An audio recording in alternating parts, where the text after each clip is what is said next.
Buenos días a todos, espero que estén todos bien. Bueno, vamos a retomar la segunda parte de la clase teórica correspondiente al tema 3 de célula procariota. Bueno, en la clase anterior, en la parte anterior de la clase habíamos hablado ya de la estructura de la célula, de las funciones de cada una de las partes que la constituyen. Ahora vamos a retomar entonces hablando de la taxonomía, ¿sí? Nosotros ya habíamos mencionado que la taxonomía es la ciencia de la clasificación de los organismos en grupos o taxas sobre la base de similitudes o relaciones. Y esto lo habíamos mencionado en la primera clase, ¿sí? Y la taxonomía incluye dos subdisciplinas principales. La nomenclatura, que ya la habíamos mencionado también, que es la que asigna los nombres a los grupos taxonómicos, ¿sí? Según las reglas internacionales establecidas por el International Code of Nomenclature of Bacteria, ¿ya? ¿Sí? Perdón, se me colgó el inglés. Lo primero que habíamos mencionado ya es que los nombres de los microorganismos se escriben, recuerden ustedes, en imprenta, en itálica, ¿sí? Por convención internacional, o si no se pueden escribir en itálica, se tienen que subrayar, ¿sí? Y el primer nombre, que es el que corresponde al género, empieza con mayúscula, y el segundo nombre, que es el que corresponde a la especie, ¿sí? Empieza con minúscula, ¿sí? Así que recuerden siempre eso.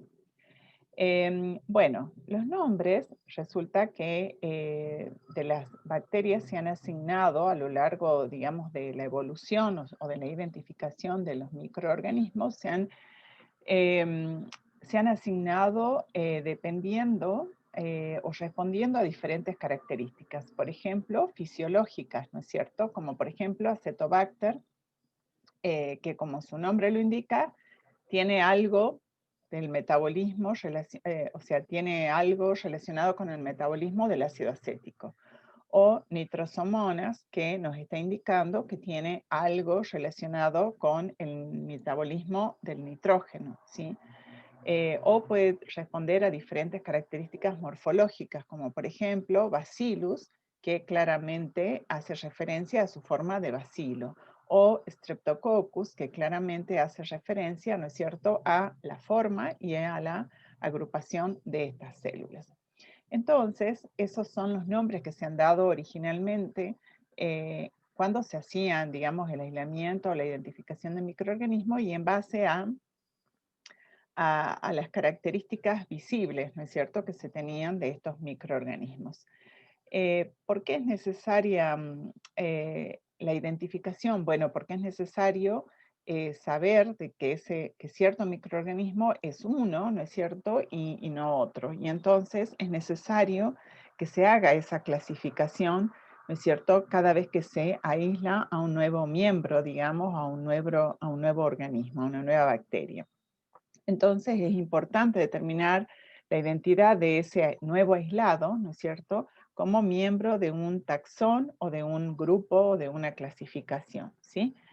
Eso es lo que permite organizar, digamos, o clasificar a los seres vivos. Entonces, fíjense, en este cuadro tenemos cuáles son las principales características que se han tenido en cuenta y que se tienen en cuenta actualmente para la taxonomía o la clasificación bacteriana. Generalmente, ¿no es cierto?, eh, se han tenido en cuenta a lo largo de la historia o en un principio las características visibles, es decir, las morfológicas, las fisiológicas y metabólicas. Más tarde se tuvieron en cuenta el rol ecológico, ¿sí? Eh, en realidad, este rol ecológico está relacionado con con las capacidades fisiológicas y metabólicas, obviamente, ¿no es cierto? Y de manera más tardía en la historia, digamos, de la microbiología, empezó a hacerse la clasificación teniendo en cuenta las características genéticas. Obviamente que esta clasificación solo se pudo empezar cuando avanzó más la ingeniería genética, ¿no es cierto? Porque antes, así como hace mucho tiempo, no se podían ver los microorganismos y solamente se pudieron ver conforme avanzaron los microscopios, bueno, las características genéticas solamente se pudieron empezar a estudiar a medida que avanzó la ingeniería genética, ¿sí? Entonces eso es lo más moderno. Entonces veamos qué significan esto. ¿Cuáles son esas características morfológicas que se tuvieron en cuenta para la taxonomía? Y, por ejemplo, la forma celular, como ya vimos en la diapositiva anterior, el tamaño de las células, la forma de las colonias, las tinciones, si tenían inclusiones celulares, en fin, diferentes características que están listadas en este cuadro. En cuanto a las características fisiológicas y metabólicas, esto tiene que ver con la capacidad de utilizar algunos nutrientes, algunos sustratos, o de metabolizarlos, o de transformarlos, ¿no es cierto?, degradarlos. Entonces, por ejemplo, veíamos en la diapositiva anterior, como ejemplo, nitrosomonas, que tiene algo que ver con el metabolismo en algún punto del nitrógeno. Entonces, según las fuentes de carbono y nitrógeno, las capacidades de utilización o de degradación de esos compuestos, eso podía dar lugar a, digamos, a la denominación de un nuevo microorganismo. Podría ser por las fuentes de energía, ¿no es cierto?, o por los pH óptimos de crecimiento, las temperaturas óptimas de crecimiento. Por ejemplo, Stearothermophilus, que era una especie, ¿no es cierto?, de Bacillus. Ese Thermophilus ya nos está hablando de la temperatura, ¿sí?, o por la capacidad, digamos, de producir pigmentos, ¿sí? Entonces ustedes léanse esta lista porque es importante. Pero todo esto es lo que se tenía en cuenta, en definitiva, para poder asignar un nombre a las nuevas bacterias que se iban encontrando, aislando, ¿sí? Y acá hablábamos de las características ecológicas, en definitiva, del rol que tenían esos microorganismos, esas bacterias, ¿no es cierto?, en la naturaleza. Por ejemplo, el ciclo vital, las preferencias de hábitat, la necesidad de temperatura, de cierta temperatura o pH óptimo, la necesidad de oxígeno, etcétera, ¿sí? Y como les decía yo hace un rato, en realidad esto está bastante relacionado con la capacidad fisiológica y metabólica que tienen esas bacterias, porque dependiendo de esas capacidades van a jugar o no un rol en el nicho ecológico en donde se encuentren. Ahora, todo esto que fue el comienzo, digamos, que sirvió para identificar inicialmente a los microorganismos, con el correr de los años, se fue dejando un poco de lado, ojo, que no es que no funcione, ¿sí?, pero se fue dejando un poco de lado para darle más espacio, digamos, a las características genéticas. ¿Por qué? Con la evolución de la ingeniería genética, y ya sabemos que se puede secuenciar un microorganismo, una bacteria, entonces se puede conocer lo que sería su esencia, ¿no es cierto?, su huella digital, su ADN. Entonces, se ha observado que en algunos casos esa clasificación que se había hecho originalmente debido a las características visibles, ¿sí?, podía cambiar dependiendo de la secuenciación o de la información genética cuando se conoce, ¿no es cierto?, de ese microorganismo. Entonces, al analizar las características genéticas, lo que se hace es evaluar la posibilidad de recombinación por conjugación o transformación o la presencia de plásmidos incluso, ¿sí? Entonces, tenemos por un lado la taxonomía clásica, que se ha basado, en donde la clasificación se ha basado en análisis fenotípicos, es decir, fenotípico significa de características que son visibles, ¿sí? Para que ustedes lo tengan claro, tenemos que recordar que hay características, o sea, todos los seres vivos tienen un conjunto de información en su ADN. Ahora, no toda esa información se hace visible, ¿sí? Por ejemplo, una bacteria puede tener la capacidad de degradar almidón, pero si esa bacteria crece siempre en un medio en donde hay glucosa, esa capacidad de degradar almidón, que en realidad es la capacidad de producir amilasas que lo degraden, no se va a hacer visible. ¿Por qué? Porque no se van a producir las amilasas que van a evidenciar esa capacidad fisiológica. Entonces, eso va a ser, ¿por qué? Porque la bacteria va a ver que puede utilizar glucosa, que es una fuente más sencilla. Entonces, nosotros tenemos, o mejor dicho, en este caso, hay un conjunto de información genética que está presente y esos son los caracteres genotípicos, o sea, todo lo genético, pero de esa información alguna se va a hacer visible y eso que se haga visible van a ser las características fenotípicas, ¿sí? Lo genotípico es más grande porque incluye todo, pero un subgrupo de eso que se hace visible sería lo fenotípico. En el caso, simplemente para tener una idea visual, en el caso de nosotros, de los seres humanos, ustedes piensen que nosotros tenemos información que viene de nuestro padre y de nuestra madre, ¿sí? Es decir, que tenemos el doble de información para cada cosa. Pero predomina generalmente una de esas, ¿no es cierto? Entonces, en nuestras características genotípicas o en nuestro genotipo está toda la información de padre y de madre. Pero en lo fenotípico solamente encontramos alguna cosa. Por ejemplo, que tenga información para color de ojos azul, ¿no es cierto? Y marrón. Entonces, en mi genotipo está esa información para ojos azules y para ojos marrones. Pero yo tengo color de ojos marrón. Entonces significa que en mi fenotipo solamente están las características que determinan que mis ojos son marrones. No sé si se entiende. Obviamente estoy utilizando un ejemplo, ¿no es cierto?, de seres de nosotros, como seres vivos, y tratando de que ustedes se hagan la idea de que tengan claro qué es un genotipo y qué es fenotipo, ¿sí? Pero volvamos a las bacterias ahora.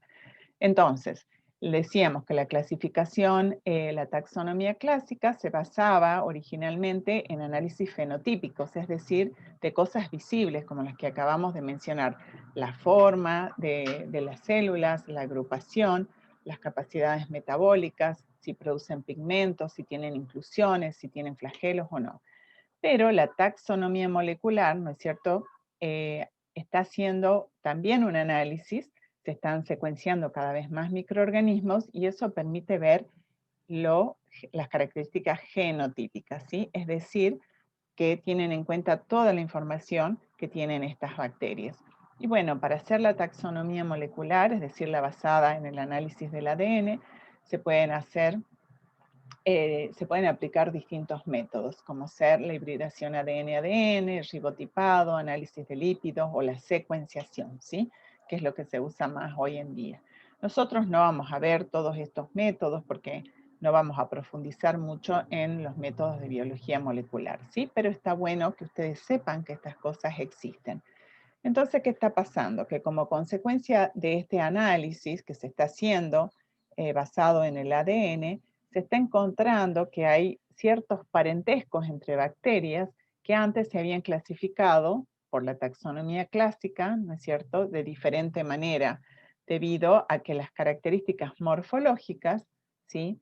Las características fenotípicas eran diferentes, pero a veces se observa que el ADN no está tan distanciado ni es tan diferente. Entonces, lo que va a pasar es que, o lo que está pasando, mejor dicho, es que debido a ese análisis molecular se están reubicando y reclasificando algunos microorganismos, ¿sí?, en el grupo filogenético.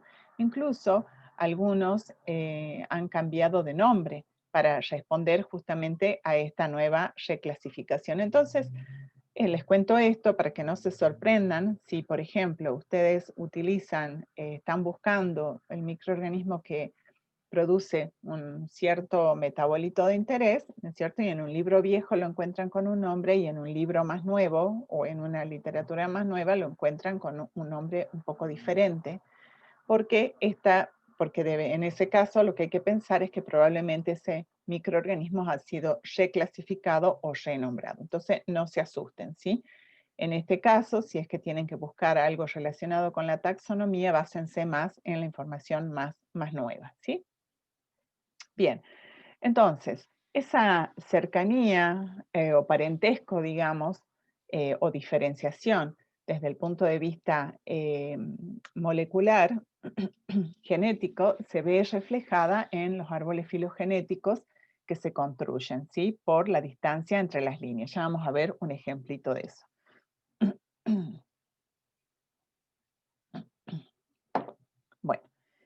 Entonces, ¿cómo se hace esto? Por ejemplo, que nosotros aislamos una bacteria.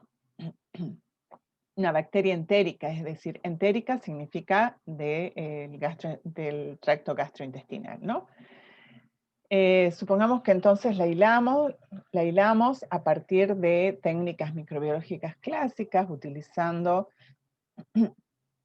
caracteres o criterios netamente fenotípicos.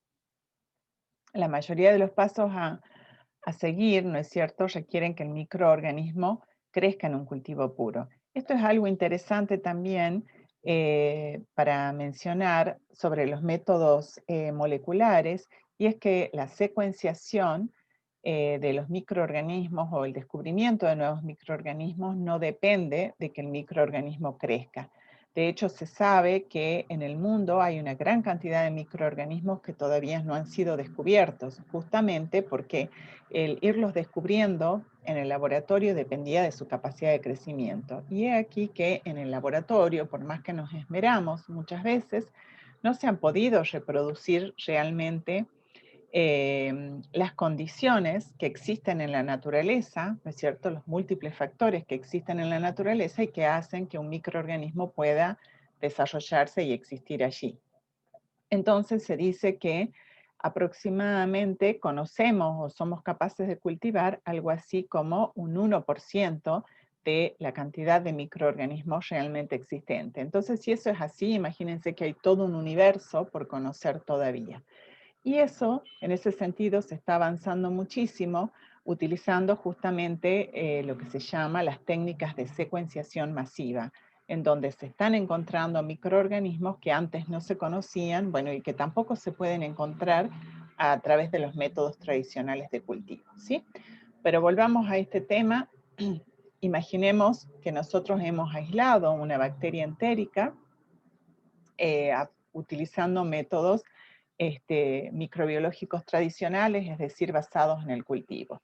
Y supongamos que entonces obtenemos un cultivo puro y a esa bacteria le hacemos lo primero que habíamos dicho que había que hacer en un laboratorio bacteriológico, que era la tinción de Gram, ¿no es cierto? Y vemos que esta bacteria es Gram negativa. Y además, por supuesto, la miramos en el microscopio y vemos que tiene forma de bacilo. Y entonces hacemos un análisis que nos permite determinar si necesita o no el oxígeno, y entonces, por ejemplo, de ese análisis determinamos que es facultativo, es decir, que puede utilizarlo si está o seguir una vía fermentativa en vez de respiratoria si es que el oxígeno no está presente. Entonces, supongamos que esa prueba la hicimos en un medio de cultivo en donde la fuente de carbono es lactosa y vemos que fermenta la lactosa con producción de ácidos y gas, ¿sí? Entonces se hacen una serie de pruebas bioquímicas y dependiendo de cómo dan esos resultados, por ejemplo, que da positivo para indol, rojo de metilo y mucato, y negativas para citrato, Boges-Proskauer y sulfuro de hidrógeno, entonces, como se dan todas estas características, llegamos a la identificación de que es un Escherichia coli. Bueno, esto, que parecen como muchos pasos, es lo que se hacía hasta hace no mucho tiempo para confirmar o identificar, ¿no es cierto?, una bacteria o para clasificarla, y esto se llaman pruebas bioquímicas, ¿sí? Hoy en día se usa más la secuenciación como método de identificación y de clasificación. Pero en definitiva, todo esto que nos lleva a organizar a todos los seres vivos en algo como esto, que es el árbol de la vida. Por supuesto que aquí está súper simplificado, porque fíjense que aparecen unos cuantos de cada uno de los dominios, ¿sí? Ya sabemos que hay muchísimos más, ¿no es cierto? Hay miles. Y entonces estamos hablando digamos, estábamos hablando sobre la célula procariota y vamos a ver que en el dominio, este tipo de células incluyen dos dominios, el dominio bacteria y también el dominio arcaea. Nos concentremos en el dominio bacteria.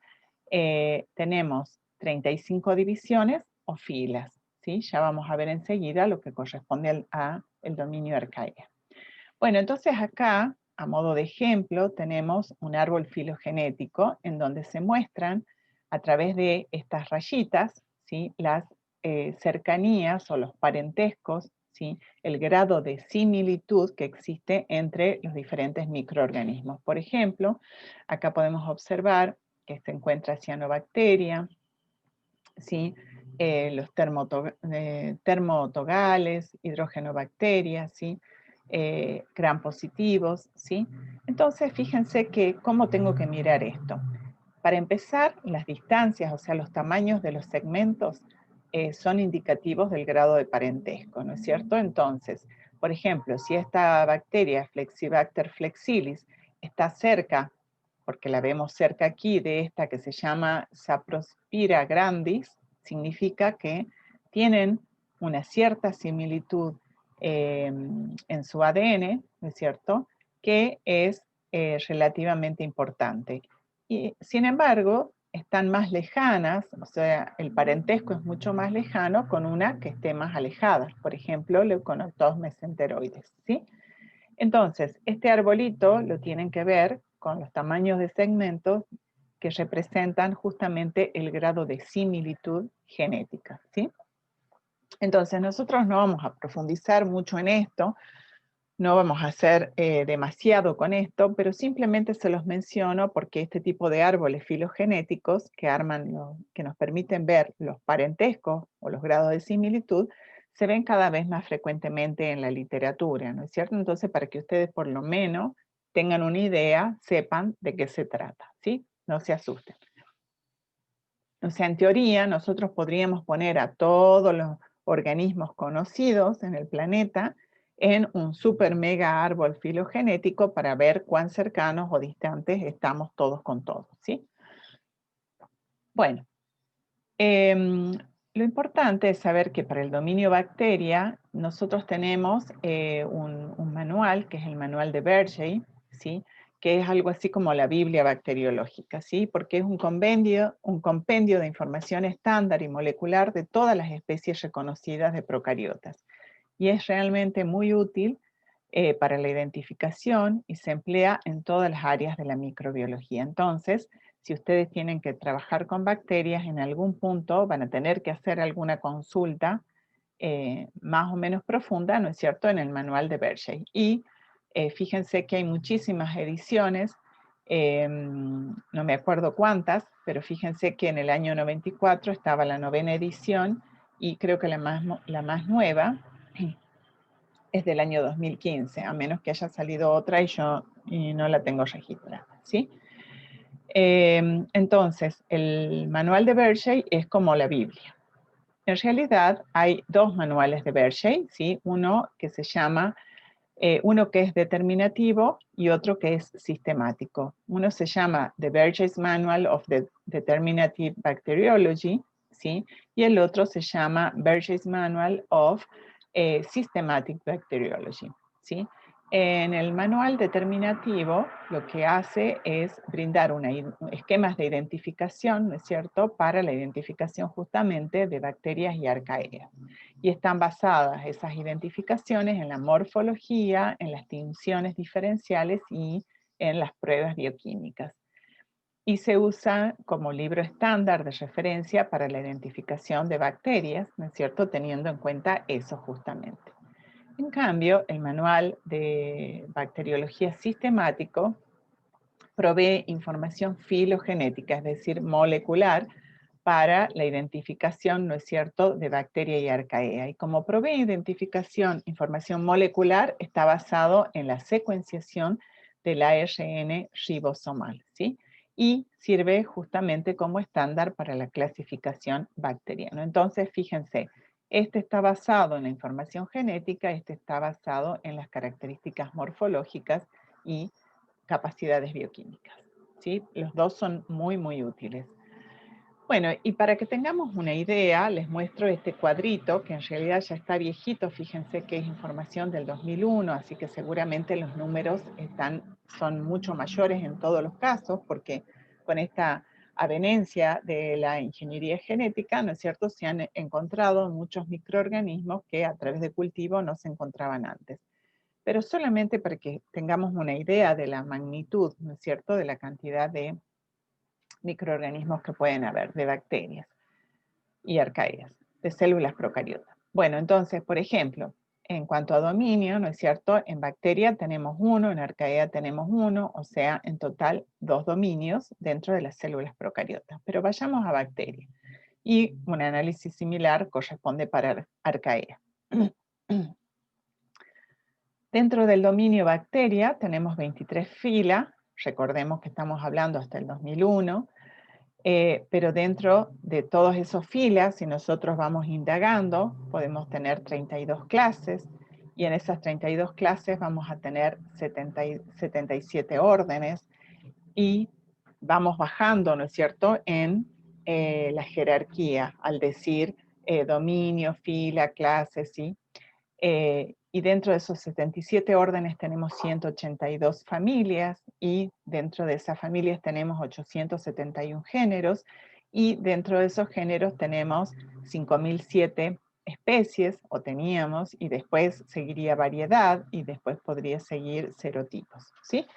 Pero fíjense que esto nos llevaba hasta el año 2001, les repito, ahora debe ser mucho mayor, a 5.224 especies conocidas, ¿no es cierto?, e identificadas de esa manera. ¿Está? Veamos entonces, ¿cómo haríamos para encontrar o para ver un ejemplo?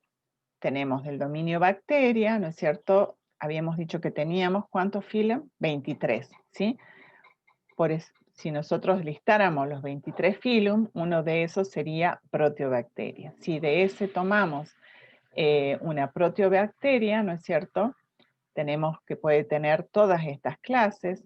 Supongamos que la que elegimos resulta ser gamma, perdón, proteobacteria, ¿no es cierto? Entonces, dentro de las gamma proteobacterias tenemos en el orden todas estas posibilidades, pero la que elegimos, supongamos, es enterobacteriales, ¿sí? Fíjense que todos los órdenes terminan con ales. Eso es importante saber, ¿sí? Entonces, dentro de las enterobacteriales podemos tener distintas familias. Supongamos que la que elegimos es una Enterobacteriaceae, ¿sí? Fíjense que las familias terminan en Aceae, ¿sí? Siempre. Y dentro de estas Enterobacteriaceae podemos tener diferentes géneros, ¿sí? Que era ese primer nombre que nosotros le asignábamos al microorganismo, y podría ser Enterobacter, Escherichia, Klebsiella, Proteus, bla, bla, bla.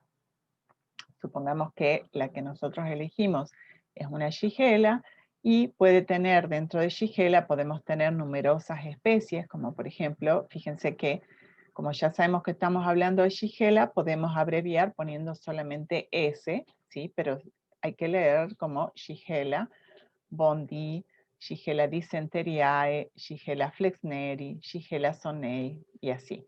Y si nosotros quisiéramos ir hacia una especie, podríamos buscar una variedad y después una cepa. ¿Se entiende? Entonces, fíjense que nosotros cuando establecemos un nombre para un microorganismo de género y especie, estamos en los dos niveles jerárquicos, quizás más bajos, que nos permiten identificarlo, pero detrás de todo eso está la familia, el orden, la clase, el filum y el dominio. ¿Está? Bien, entonces, por ejemplo, nuestra bacteria, esta que venimos siguiendo en este ejemplo, sería Shigella dysenteriae, el género Shigella, o sea, esta es la especie, el género Shigella, la familia Enterobacteriaceae, que ya habíamos dicho termina en Aceae, el orden es Bacteriales, que termina en ales, la clase es Gamma Proteobacteria, el filum o reino es Protobacteria y el dominio es Bacteria. ¿Está?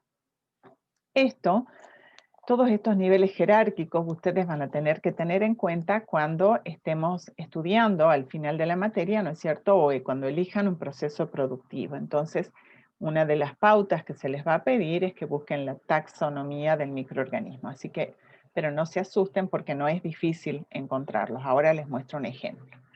Bueno, entonces teniendo todo esto como marco general, lo que vamos a hacer es estudiar grupos importantes de bacterias y cuáles son sus características distintivas.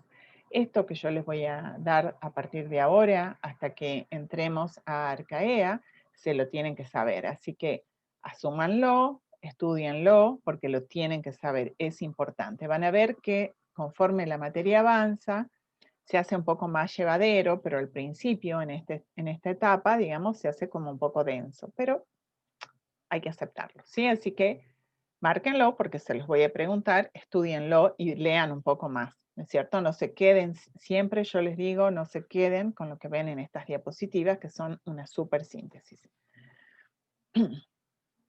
Bueno, y además aprovechen de leer el Brock, que es un libro realmente muy ameno y muy fácil de leer, ¿sí? Y muy explicativo. Bueno, entonces vamos a empezar con grupos importantes de bacterias y sus características. El primer grupo importante que vamos a ver son las bacterias del género Bacillus. Acá tenemos una fotito a modo de ejemplo. Bueno, Bacillus, como ya sabemos, presentan forma de bacilo, tienen como hábitos nutricionales, son muy versátiles porque pueden utilizar distintas fuentes de carbono, de nitrógeno, o sea, se desarrollan en muchos ámbitos diferentes, pero su hábitat natural es el suelo, ¿sí? Pero si están en el suelo, eso significa que pueden pasar al agua y también pueden pasar a los alimentos que están en contacto con el suelo, ¿sí? Entonces esto es importante tenerlo en cuenta. Y en cuanto a requerimientos del oxígeno, son aerobios estrictos o también pueden ser facultativos. Forma esporos, en realidad esto ya lo hemos mencionado cuando hemos hablado de las endosporas. Son gram positivas, ¿sí? Y tienen mucha importancia desde el punto de vista biotecnológico porque son productoras de antibióticos. Este ATB significa antibióticos, es una forma bastante común de abreviarlo, ¿sí? Y como ejemplos tenemos, como ejemplos de especies, tenemos Bacillus subtilis, ¿sí? No sé si alguna vez les habrá pasado que abrieron una leche, por ejemplo, larga vida, y la dejaron en la heladera abierta sin consumirla, y cuando fueron a servirse, vieron que cae como un hilito, se forma como un hilito en la leche. Bueno, eso se debe a Bacillus subtilis. Ya hemos hablado del Bacillus anthracis, el Bacillus cereus desarrolla muchas veces en los cereales, ¿sí? Y bueno, y tenemos Bacillus megatherium, thuringiensis, etcétera, y hay muchos más, ¿no? Muchos de estos producen antibióticos, ¿sí? Así que son muy importantes en la biotecnología. Bueno, solamente para que ustedes tengan en cuenta cómo encontrar esta información relacionada con la taxonomía, les muestro este ejemplo. Si uno pone Bacillus en Wikipedia, ¿no es cierto? Les sale un montón de cosas de Bacillus, pero al costado les aparece una cosa como esta que ustedes están viendo, ¿sí? Una fotito de Bacillus, por ejemplo, de Bacillus subtilis en este caso, con la tinción de Gram. Bueno, acá se ve que era un poco viejo, digamos, o el cultivo o la tinción, porque si ustedes observan, debería verse netamente violeta, pero hay algunos que se ven un poco fucsia, ¿sí? Eso puede ser porque el cultivo era viejo o porque los reactivos no se prepararon recientemente. El caso es que acá, en la misma Wikipedia, les da toda la información taxonómica, o sea que es fácil de encontrar, así que no desesperen. Acá está el dominio, que son del dominio bacteria, ¿no es cierto? Este Bacillus subtilis, filo Firmicutes, clase Bacilli, orden Bacillales, familia Bacilliaceae y el género, ¿no es cierto?, que lo encontró esta persona. Entonces es fácil de encontrar. Y les aparece también un listado, fíjense, de especies que en ese momento que yo hice la búsqueda, que no sé, no me acuerdo cuándo fue, ¿no es cierto?, aparecían todas estas. Probablemente ahora haya más porque constantemente se están encontrando nuevas especies, ¿sí? Y además recuerden que cada especie puede tener sus variedades o sus cepas. Entonces, es como un árbol que se va abriendo y ramificando por todos lados, ¿sí? Bien, pero lo que les quería mostrar con eso es que esa información es fácil de encontrar, así que no se asusten. Vamos a pasar a otro género o grupo. En realidad, acá se trata sobre todo de un grupo, del grupo de bacterias lácticas. ¿Y por qué digo grupo? Porque en realidad esas bacterias lácticas es una clasificación o una agrupación que está basada en la capacidad de producir ácido láctico, ¿sí? Y entonces, o sea, basada en una capacidad fisiológica o metabólica, ¿sí? Entonces, como es un grupo que tiene o incluye distintos géneros, ¿sí? Por ejemplo, incluye Lactobacillus, el género Lactobacillus, incluye Streptococcus, que son del género Enterococcus y Lactococcus, o Leuconostoc, ¿sí? Entonces acá, fíjense que es un grupo, el grupo de las bacterias lácticas que incluye distintos géneros. Entonces, como tiene una gran variedad de microorganismos, de bacterias incluidos, es que la morfología puede ser bacilo o coco, dependiendo del género. Los hábitos nutricionales están relacionados con el ácido láctico como producto final principal, ¿no es cierto?, en el metabolismo de los azúcares, en un proceso fermentativo. Necesitan factores de crecimiento. Fíjense que paradójicamente, aunque las bacterias lácticas son las que se encuentran en todos los productos lácteos que nosotros consumimos, que son muchos en la actualidad, el hábitat natural son las plantas, ¿sí? Ahí es donde nosotros tendríamos que ir a buscar si es que queremos aislar nuevas bacterias lácticas, ¿sí? Así que hay todo un universo por descubrir. No requieren oxígeno, ¿sí? Pero el oxígeno realmente no les resulta tóxico si está presente. No forman esporos, son gram positivos y, como ya venimos mencionando, son muy importantes desde el punto de vista biotecnológico, ¿no es cierto?, y alimentario, porque producen productos fermentados, también producen bacteriocinas, ¿no es cierto?, que son probióticos, y también contribuyen a la formación de aromas, ¿sí?, y sabores que son buenos para darle características organolépticas particulares a distintos alimentos. Como ejemplos de bacterias lácticas tenemos Lactobacillus acidophilus, Lactobacillus casei, brevis, ¿sí?, Streptococcus pneumoniae, aquí está mal escrito, ¿sí?, Leuconoctos mesenteroides. Entonces, ustedes pueden encontrar otros ejemplos si cuando van al supermercado, espero que vayan al supermercado, generalmente aquí en la clase es cuando les digo, a ver, ¿quién va al supermercado? ¿No es cierto? Así que ustedes internamente piensen, ¿voy al supermercado? Bueno, si no van al supermercado, vayan al supermercado o vayan a un almacén, o si otro en la familia va, pero en la casa hay algún yogur, alguna leche cultivada, lean, ¿sí?, qué microorganismo tiene ese producto que están por consumir. Otro género importante es Pseudomonas, ¿sí?, que tiene como morfología bacilo, que tiene flagelos, son muy versátiles en cuanto a los requerimientos nutricionales, pero en general predominan en hábitats con muchos nutrientes. Generalmente se encuentran en el suelo y en el agua, requieren oxígeno, no forman esporos, son gram negativos y son muy importantes desde el punto de vista ecológico porque tienen grandes capacidades para la degradación de distintos sustratos, ¿sí? Algunas son patógenas. Como ejemplo tenemos a Pseudomonas aeruginosa, ¿sí?, que esta Pseudomonas aeruginosa me parece que ya la tenemos en nuestra lista de microorganismos a aprender, pero si no la tenemos la agregamos. Es muy común, ¿no es cierto?, en el ambiente, y también puede producir, es un patógeno oportunista que se llama, es decir que nosotros generalmente estamos en contacto con ambientes en donde hay Pseudomonas aeruginosa y no nos enfermamos. Sin embargo, si nuestro sistema inmunológico está deprimido, porque venimos de una enfermedad, porque no estamos bien alimentados, porque tuvimos un trasplante o porque tenemos SIDA, ¿no es cierto? Entonces, ante un sistema inmunológico deprimido, esta bacteria, que normalmente no nos afecta demasiado, se convierte en un patógeno y nos puede producir lesiones en la piel y algunas otras infecciones importantes, ¿sí? Entonces, por eso se llama patógeno oportunista, porque espera la oportunidad, o aprovecha, mejor dicho, la oportunidad de un sistema inmunológico que no la puede combatir.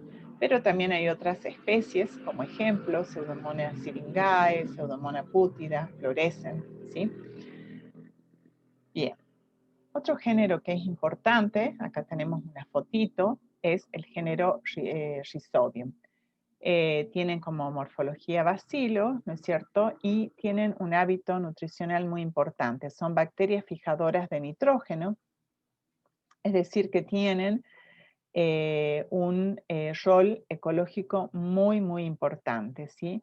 Se denominan, estas bacterias fijadoras de nitrógeno se denominan colectivamente rizobio y generalmente se encuentran en simbiosis con los, digamos, en los nódulos o en las raíces de las leguminosas. Entonces, son las que están capaces, son las que son capaces de fijar el nitrógeno molecular que se encuentra en la atmósfera para convertirlo en otra forma de nitrógeno en el suelo, ¿no es cierto? Y esta otra forma de nitrógeno es más asimilable o aprovechable por las plantas y de esa manera es que el nitrógeno molecular que está en la atmósfera puede llegar al suelo, luego pasar a las plantas y luego a los demás seres vivos, ¿sí? Entonces son muy, muy importantes este tipo de bacterias en la naturaleza, ¿sí? Bueno, requieren oxígeno, no forman esporos, son gram negativos y como ejemplo tenemos Rhizobium leguminosarum, ¿no es cierto? Que son los que están en las raíces de las plantas, o Rhizobium cellulosilicum, y hay algunas otras especies también. Otro género que es importante es, otro grupo de bacterias que es importante es el de las bacterias acéticas. Y digo grupo porque este grupo ha sido clasificado como tal debido a la capacidad metabólica de producir el ácido acético. Y este grupo incluye distintos géneros como ser Acetobacter y Gluconobacter. La morfología es de bacilos, ¿sí? Algunas pueden formar capas mucosas, consumen el alcohol con formación de ácido acético. Su hábitat común son las plantas, las frutas pasadas, las bebidas alcohólicas. ¿Vieron cuando uno abre un vino, no es cierto? Y, por ejemplo, un vino tinto que está riquísimo, pero no lo pudo terminar, y queda ahí, aunque esté tapadito, al cabo de un tiempo, ¿no es cierto? Si no se conservó en la heladera, lo que va a pasar es que va a tener un ligero gusto a vinagre. Y entonces se dice, no, este vino está picado, ya no está bien. Y entonces a veces se tira. Eso, ese está picado, significa que el alcohol se transformó en ácido acético gracias a bacterias acéticas que normalmente están allí presentes, ¿sí? Y el vino esté picado significa solamente eso, que se ha producido algo de ácido acético, no es tóxico, así que si a alguien le gusta se lo puede tomar y no representa un riesgo. Sin embargo, muchas personas, bueno, y hay muchas personas de hecho que dejan que esa transformación continúe hasta obtener vinagre de vino, ¿sí? Entonces, esto es gracias a esto. Y eso también se siente muchas veces cuando tenemos una pasita, ¿no es cierto? O cuando las frutas se pasan y ya tienen ese sabor avinagrado. Bueno, las bacterias del grupo, las bacterias acéticas requieren oxígeno, no forman esporos, son gram negativas y, como ustedes saben, son muy importantes desde el punto de vista biotecnológico por la producción de ácido acético, ¿no? Y desde el punto de vista de la industria alimentaria por la producción de vinagre, obviamente. Y tenemos como ejemplo las especies de Acetobacter psilinum, Gluconobacter oxidans, y hay muchas más, por supuesto. Otro grupo que es muy importante es el grupo de las bacterias coliformes o entéricas, ¿sí? Entéricas significa que proviene del tracto gastrointestinal, es decir, son las bacterias llamadas fecales, digamos, que sirven como indicadoras de contaminación fecal, tanto en el agua como en los alimentos. Por eso es que este grupo es muy importante y lo tienen que conocer. Todos los anteriores también, así que ojo, no se olviden. Bueno, y se trata de un grupo porque incluye diferentes géneros. Géneros Escherichia, Salmonella, Proteus y Enterobacter, ¿sí? Tiene forma de bacilos inmóviles, como hábito nutricional utilizan compuestos orgánicos simples, como hábitat común, muchas especies, esto de SPP significa especies, se acuerdan que ya les comenté la semana pasada, en intestinos de animales, no requieren oxígeno, pero si está lo usan. No forman esporos, son gram negativos y, como les decía, se usan como indicadores de contaminación fecal. Como ejemplo, ya tenemos a la archiconocida por nosotros Escherichia coli, Escherichia fergusoni, Salmonella entérica, no me acuerdo si ya la teníamos en nuestra lista, pero si no la tenemos la ponemos, ¿sí? Salmonella entérica es muy común, ¿sí? Se encuentra en los pollos, en el tracto intestinal de los pollos de manera natural. Entonces, generalmente salmonela pasa a los huevos. Cuando la gallina pone los huevos, ¿no es cierto? Hay una contaminación fecal y entonces la superficie de los huevos queda contaminada. Por eso yo siempre en la clase lo que hago es decirle, a ver, levanten la mano quien hace milanesas, ¿sí? Y entonces les pido que me indiquen cómo hacen las milanesas.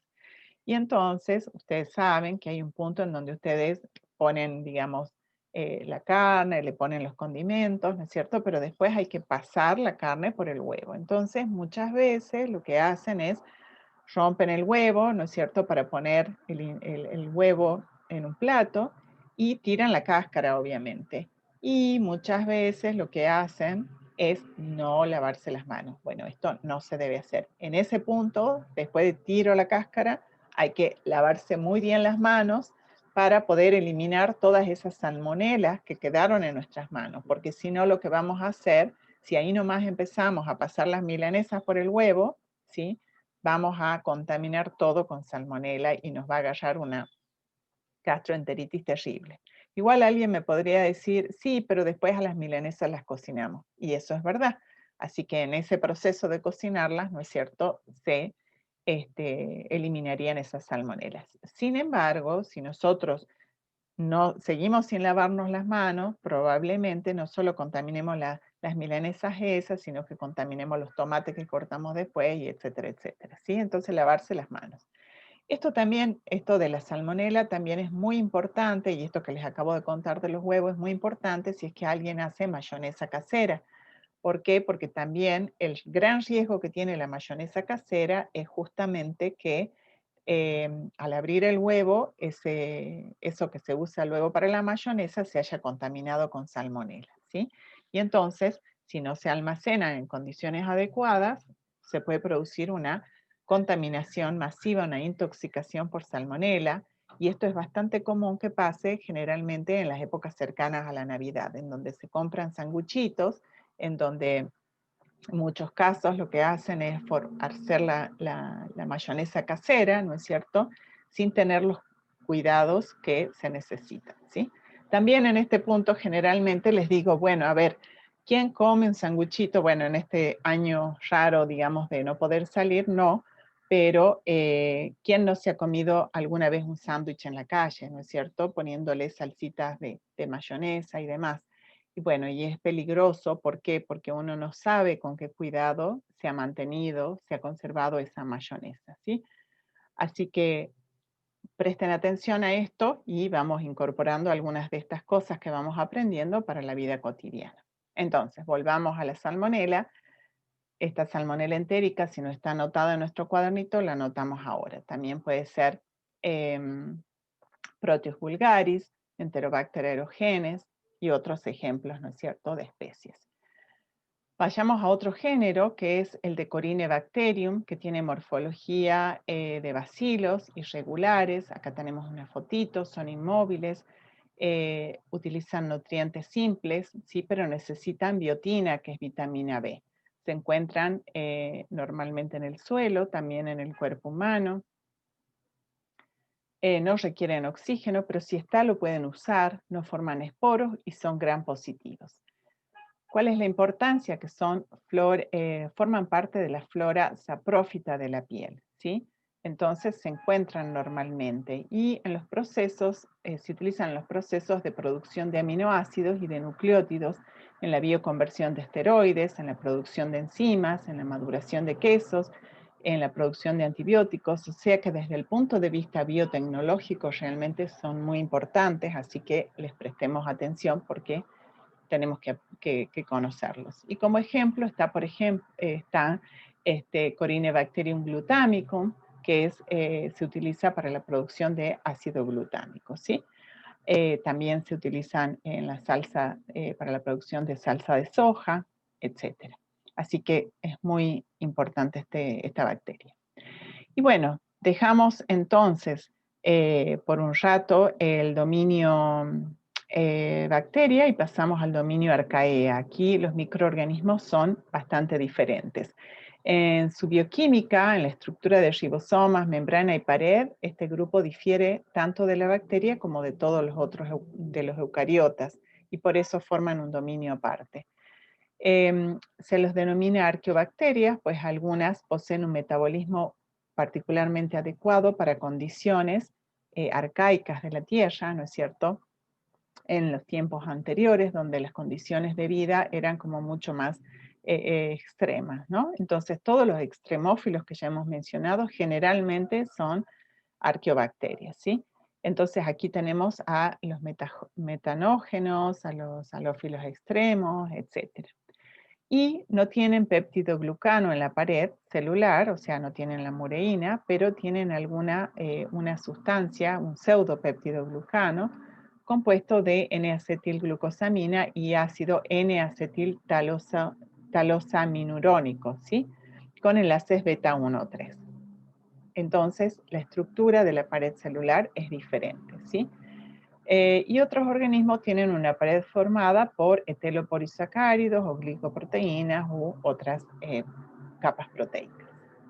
Y en el árbol de la vida, ya los habíamos visto, los tenemos separaditos con 3 divisiones o filas más corarqueota. En algunos casos se consideran, en algunos libros los consideran como 4 filas directamente, ¿sí? Y acá los tenemos a todos listados, que son corarqueota, crenarqueota, nanoarqueota y euriarqueota, ¿sí? Por supuesto que aquí están listados algunos, no la totalidad de ellos, sino simplemente para que tengamos una idea de la distancia filogenética que venimos mencionando. Y acá tenemos todos los filas, ¿no es cierto? Dentro de Euriarqueota encontramos a los metanógenos y a los halófilos extremos, y dentro de Corarqueota a los hipertermófilos que ya habíamos mencionado antes. ¿Cuáles son las características generales? Bueno, sobre todo esto, que son extremófilos en general. Y por esa misma característica, porque tienen esas capacidades metabólicas de sobrevivir, se han tenido que adaptar para poder sobrevivir en ambientes extremos, es que sus moléculas cobran especial interés por la biotecnología, ¿sí?